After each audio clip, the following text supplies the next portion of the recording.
আলাইকুম ওয়া রাহমাতুল্লাহ। বিসমিল্লাহির রহমানির রহিম। ক্বালা রাসূলুল্লাহ সাল্লাল্লাহু আলাইহি ওয়াসাল্লাম মাসালুল্লাযী ইয়াযকুরু রাব্বাহু। রাসূল সাল্লাল্লাহু আলাইহি ওয়াসাল্লাম কত একটি গুরুত্বপূর্ণ কথা বলছেন তিনার উম্মতের জন্যে। তিনি কি বলছেন? হে পৃথিবীর আমার সমস্ত উম্মতগণ, তোমরা কি করো? তোমাদের নিজ রবের জিকির আজকার করো, তোমার রবের তসবিহ তাহালিল তোমরা তোমাদের রবের জিকির করো। তারপরে বলছেন, যে ব্যক্তি তার আপন রবের জিকির করে, ওয়ামাসালুল্লাযী লা ইয়াজকুরু রাব্বাহু, এবং যে ব্যক্তি তার আপন রবের জিকির করে না, তাদের দৃষ্টান্ত রাসূল সাল্লাল্লাহু আলাইহি ওয়াসাল্লাম বলছে ওয়ামাসালুল হাইয়াতি ওয়াল মাইয়াত, যে ব্যক্তি তার রবের জিকির করলো সে ব্যক্তি জীবিত, এবং যে ব্যক্তি তার আপন রবের জিকির করলো না সে ব্যক্তি মৃত্যু।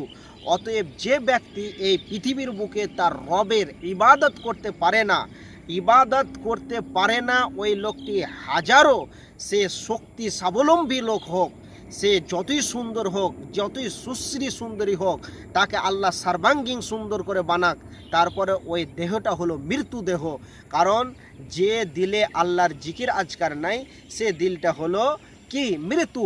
এবং যে দিল আল্লাহর জিকির আজকারে মশগুল থাকে সেটাই হলো জীবিত দিল। অতএব যারা পৃথিবীর বুকে আল্লাহর ইবাদত করতে পারে না, জিকির আজকার করতে পারে না, সে হলো মৃত্যু ব্যক্তি। যে জিকির করে সে ব্যক্তি জীবিত। অতএব সতর্ক হয়ে যেতে হবে। এখান থেকে কত বড় একটা সুন্দর কথা পেলাম যে আমরা যতজন আল্লাহকে ডাকি আমরা জীবিত, যারা ডাকে না তারা মৃত্যু। অতএব পৃথিবীর কোনো শক্তিকে দেখে যারা জীবিত তারা কোনোদিন ভয় করবে না। আসসালামু আলাইকুম।